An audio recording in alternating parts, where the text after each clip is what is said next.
Olá, tudo bem? Meu nome é Valentim Magalhães, eu sou nutricionista e hoje eu vou conversar com você nesse vídeo sobre dieta de baixo carboidrato ou a dieta low carb, que está sendo muito falada nas redes sociais atualmente. Parte da discussão da dieta de baixo carboidrato usa como referência a evolução humana. Nossa espécie habita a Terra há mais de 7 milhões de anos. É muito tempo. Porém, nos últimos 10 mil anos, um período de tempo muito curto, A gente está falando de 7 milhões de anos. Nesse último período, muito pequeno, aconteceu uma das maiores revoluções da nossa história. O homem começa a dominar os processos de produção de alimento. Domesticam os animais, começam a plantar e a colher. A partir desse momento, você observa o nascimento das cidades. O que isso tem a ver com a nossa vida hoje? É isso que eu quero te mostrar. Quais são os mitos e o que a ciência diz sobre a dieta de baixo carboidrato? Primeira coisa é o seguinte: os defensores da dieta de baixo carboidrato, só o seguinte, eu também defendo a dieta de baixo carboidrato, deixam transparecer às vezes que os homens que viveram na era pré-agricultura, os homens da idade do Paleolítico, enfim, esses nossos antepassados não comiam carboidrato, que o carboidrato era ruim. Não é bem assim. Um estudo publicado no ano de 2000 no American Journal Clinical Nutrition, uma revista científica de verdade, que é a revista que os profissionais de saúde leem. Os pesquisadores observaram 229 populações de caçadores-coletores, que eram os nossos ancestrais antes da era da agricultura. Eles comiam, em média, de 22% a 40% de carboidrato. Então, o primeiro mito é: os nossos antepassados comiam carboidrato sim. Essa história de que não comiam carboidrato não é amparada pela ciência. Segundo mito: você sempre ouviu falar que a sua principal fonte de energia é o carboidrato, não é? Há muito tempo que você ouve isso. Bem, se a gente fizer uma análise simples, não precisa ser cientista para observar isso. Quando você olha para as reservas de energia dentro do corpo humano, por exemplo, ATP eu tenho 5 calorias, carboidrato eu consigo armazenar 1.900 calorias de carboidrato dentro do meu corpo. Um indivíduo de 70 quilos aproximadamente. 1.900 calorias de carboidrato não deixaria um ser humano sobreviver uma semana se ele ficasse sem comer. Imagina isso. Se eu ficar uma semana sem me alimentar, 4 dias sem me alimentar, eu vou destruir toda a minha reserva de carboidrato. Isso é inimaginável. Antigamente, os nossos antepassados não tinham comida, muitas vezes todos os dias. Eles passavam dias sem comer, 2, 3, 4 dias sem comer para poder encontrar alimento novamente. Então, dizer que o carboidrato é a principal fonte de energia, isso não tem como a gente sustentar isso na ciência. Quando você olha, por exemplo, para as reservas de gordura do nosso corpo, a gente armazena 82 mil calorias em forma de gordura. Então, a nossa principal fonte de energia é a gordura. Só que durante um período grande de tempo, a gordura foi demonizada. Na década de 70, de 80, todo mundo dizendo que a gordura que você consumia ia fazer mal para o coração, ia aumentar seu colesterol. Isso não é baseado em evidências científicas fortes, Hoje, as principais referências de saúde na área de nutrição não concordam com isso, certo? Então, a nossa principal fonte de energia, de fato, são as gorduras, ok? Terceiro mito: se eu ficar sem comer carboidrato, eu vou ter hipoglicemia, eu posso morrer, isso é muito grave. Eu vou te dar um exemplo extremo, Eu vou te pedir desculpa porque eu acho esse exemplo muito extremo. No ano de 1973, um grupo de pesquisadores publicou um trabalho científico com um indivíduo que ficou 382 dias sem comer nada. Ele só bebia água e tomava multivitamínico. O que eu quero dizer com isso? Pelo amor de Deus, não vai fazer dieta de 300 dias, Isso não é algo palpável atualmente. Mas é para te dizer o seguinte: nós somos e fomos feitos para sobreviver por longos períodos sem se alimentar. Essa coisa de comer biscoitinho a cada 3 horas, pãozinho a cada 3 horas, isso pode ser uma estratégia utilizada pelo seu nutricionista. Mas se você for me perguntar, Valentim, eu preciso comer a cada 3 horas? Não. O nosso corpo tem mecanismos de tornar-se viável por longos períodos de jejum. Você não precisa comer carboidrato o tempo todo, porque a sua glicemia não vai despencar.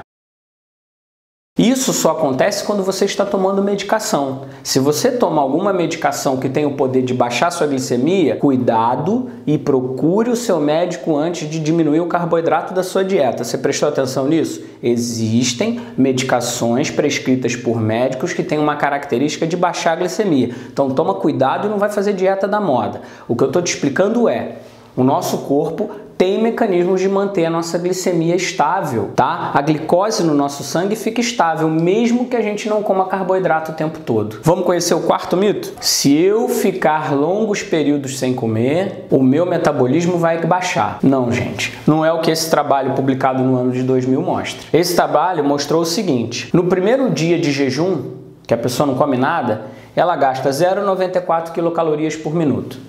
No quarto dia de jejum, no quarto dia sem comer, o metabolismo basal dela está maior.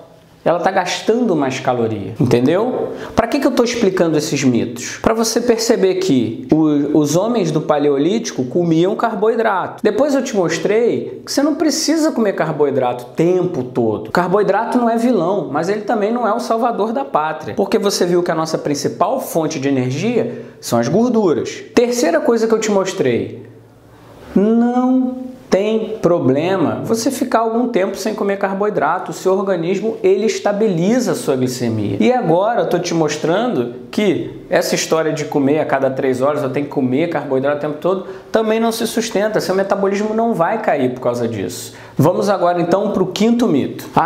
Essa dieta do Paleolítico que tem menos carboidrato e mais gordura vai fazer mal para a saúde. Gente, um estudo publicado agora, no ano de 2015, tá? Uma revisão sistemática com meta-análise. O que é uma revisão sistemática com meta-análise? É um super trabalho científico. É um trabalho que reúne várias pesquisas para tirar uma conclusão. Que conclusão que eles chegaram? A dieta paleolítica resultou em melhorias da saúde. Então, a dieta que reduziu um pouco o carboidrato ou que trouxe o carboidrato para os níveis normais melhorou a saúde dos indivíduos, mesmo quando você aumenta um pouco a gordura. Último mito: a dieta de baixo carboidrato vai deixar o meu corpo mais ácido e isso faz muito mal. Dietas com menos de 20 gramas de carboidrato, gente, 20 gramas de carboidrato não é nada, é uma fruta por dia, é muito restrita. Mesmo sendo uma dieta tão restrita assim, ela não é capaz de produzir acidez no teu corpo a ponto de fazer mal à sua saúde. São coisas diferentes. A cetoacidose diabética, que é uma cetoacidose induzida por uma doença, totalmente diferente dessa cetose induzida pela alimentação. Valentim, me explica o que é cetose. Simples. Você está acostumado a comer carboidrato, não é? Quando você começa a baixar a quantidade de carboidrato na sua alimentação, você vai precisar de outra fonte de energia, que é a gordura. Como é que essa gordura vai transitar na sua corrente sanguínea? Ela é quebrada em vários pedacinhos e a esses pedacinhos a gente dá o nome de corpos cetônicos. Esses corpos cetônicos produzidos quando você diminui o consumo de carboidrato não estão numa quantidade tóxica.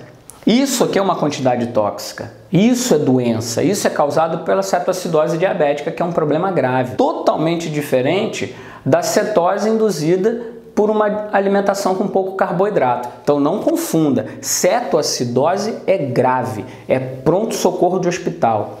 Cetose induzida por uma alimentação com baixo carboidrato é fisiológico. Durante anos, milhões de anos, nós vivemos assim. Ou vocês acham que a gente tinha comido o tempo todo? Nesses longos períodos de jejum que os nossos antepassados ficavam, eles se alimentavam como? Consumindo a própria gordura. E o que ia para a corrente sanguínea deles? Corpos cetônicos. Isso faz mal? Se fizesse mal, a gente não estaria aqui hoje, né? A nossa espécie teria sido extinta. Uma pergunta que eu faço, né? Esse termo low carb me incomoda um pouco, mas eu não vou falar mal das pessoas que chamam de low carb, eu não quero criar briga, mas eu vou te mostrar que é o seguinte: essa dieta que a gente chama de low carb, de baixo carboidrato, na verdade é dieta normal carb, é a dieta normal que nós deveríamos comer. Isso aqui é a dieta do homem do Paleolítico, basicamente alimentos de fonte animal e vegetais, né? Carboidratos que eu chamo de selvagens. Você vai entender isso, tá? Frutos silvestres, enfim, peixe, carne, as castanhas. Isso é uma alimentação da era do Paleolítico. Depois a gente avançou para a era da agricultura. Isso aqui é uma foto de um livro muito interessante, né? É uma sequência de fotografias de várias famílias ao redor do mundo, mostrando o que elas comem durante uma semana. Isso aqui é uma família padrão no país, naquele país chamado Butão, né? Dizem que é um dos países mais felizes do mundo. Aqui você nota que a alimentação deles ainda é baseada muito em carboidratos selvagens, né? Em vegetais, mas aqui a gente já nota uma mudança. Alguns cereais cultivados, como o trigo, enfim, as farinhas e tal. Aqui a gente já percebe uma mudança sutil. Olha agora, uma família de padrão ocidental, da era moderna, uma família americana. Isso aqui tudo é carboidrato, tudo.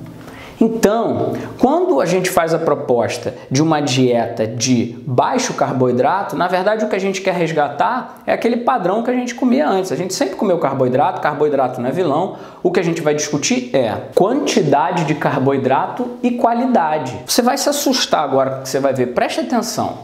Vamos supor que o seu nutricionista propõe uma dieta para você com 22% de carboidrato por dia. Nossa, é pouco. Para alguns defensores da dieta low carb, 22% é muito, tem que ser menos. Sabe o que você vai perceber? Não existe uniformidade. Você vai de dietas com 5%, 10, 15, 18, 17, 25, 30, 40. Não tem um padrão para dieta low carb, tá certo? Mas vamos usar como exemplo o 22, que foi o número mínimo que aquele estudo que eu apresentei deu pra gente.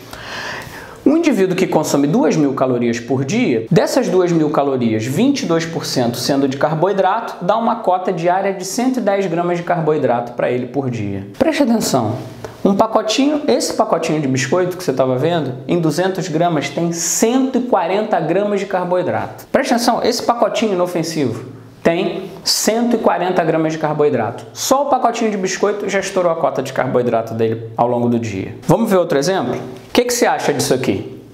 Aqui eu tenho 300 gramas de batata doce, 100 gramas de morango, 200 gramas de abóbora, tem cenoura, tem couve, tem aqui macarrão de abobrinha. Sabe quanto eu tenho de alimento aqui? Eu tenho 1 quilo de alimento e só tenho 99,2 gramas de carboidrato. Conseguiu entender a diferença entre quantidade e qualidade de carboidrato? O que eu mostrei para vocês agora? A diferença entre carboidrato selvagem e carboidrato industrializado.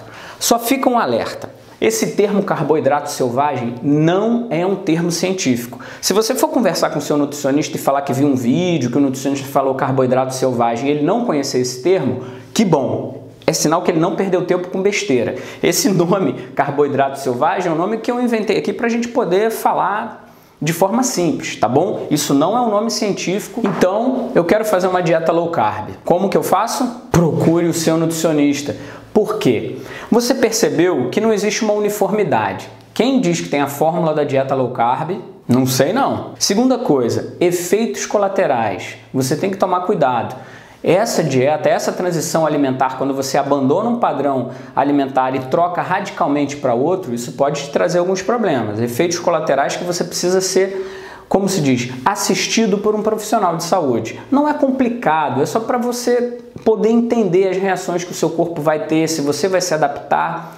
E outra coisa, qual é a quantidade de carboidrato? Você quer fazer 22, 25, 10%, 15, 17, 38, 39, 40? Quantos por cento você quer fazer de carboidrato na sua dieta? Quantos por cento é bom para você? Você precisa entender que essa evolução da dieta de baixo carboidrato vem com o tempo. Isso mesmo, o teu corpo vai reaprender a usar a gordura como fonte de energia. Isso aqui é um exemplo clássico.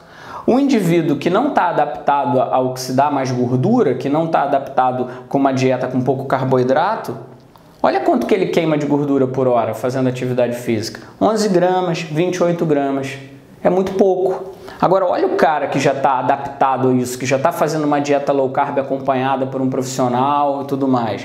Ele chega a consumir, a queimar de 90 a 112 gramas de gordura por hora. É muito mais. Então esse caminho que você vai percorrer precisa ser assistido, tá certo? Então, muito obrigado por você ter ficado comigo até agora. A dica que eu sempre deixo nos meus vídeos e nas minhas aulas é essa: procure sempre um nutricionista. Quero deixar um abraço para os meus amigos nutris. Estamos juntos.